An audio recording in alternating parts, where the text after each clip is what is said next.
Coffee ஷாப்ல போய் விசாரிக்கிறாங்க. ஒரு டேபிளை காட்டி அதுல உட்காந்து அவர் டீ குடிப்பாருன்னு சொல்றான் ஒருத்தன். இந்த டேபிளோட லெஃப்ட் சைட்ல உட்காந்து பார்த்தா அந்த காபி ஷாப்போட முன்னாடி ஒரு ஹோட்டல்ல ஒரு பொண்ணோட போட்டோ வச்சிருக்காங்க. அந்த பொண்ணோட போட்டோல கன்னத்துல குழி விழுது. அடுத்து அந்த பொண்ணு டார்கெட் பண்ணிருப்பான்னு நினைக்கிறாங்க. உடனே அந்த பொண்ணு இருக்கிற ஹோட்டல்ல போய் எஸ்பி கில்லரை பற்றி புரிய வைக்கிறான். அதே நேரம் ரூம்ல ஹாலிங் மேல் அடிக்கிறாங்க. உடனே அந்த ரூம்ல இருக்கிற எஸ்பி கதவை திறந்து பாக்குறாங்க. அது ரூம் சர்வீஸ் பாய்.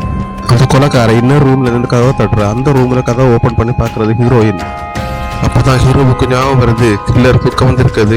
ஹீரோயினோட கன்னத்திலையும் குழி விழும். இந்த கில்லர் ஹீரோயினை கடத்தி இருப்பான். ஹீரோவும் எஸ்பியும் கில்லரை கண்டிப்பா பக்கத்துல காட்டுல போய் கட்டி போயிருப்பாங்க. அங்க போய் தேடுறாங்க. கில்லர் அதுக்குள்ள ஹீரோயினை கொல்ல அவனோட சுத்து விளையாட தொடங்குறான். ஒரு வழியா ஹீரோயின் இருக்கிற இடத்த கண்டுபிடிக்கிறாங்க. அதுக்குள்ள கில்லர் அவனுக்கு தெரிஞ்ச வரமேடியை யூஸ் பண்ணி எஸ்பியை ஹீரோவை அடிச்சு போட்டுறான். கில்லர் எஸ்பி வச்சிருந்த கண்ணை எடுத்து ஹீரோவை சுடுறான். அதுல இருந்து ஹீரோ தப்பிக்கிறான். அடுத்து அந்த கண்ணு லாக் ஆயிடுது. உடனே கடுப்பா என்ன துப்பாக்கியை தூக்கி எறிகிறான். அதை ஹீரோ பிடிச்சு அந்த கில்லரை சுட்டு கொள்றான்.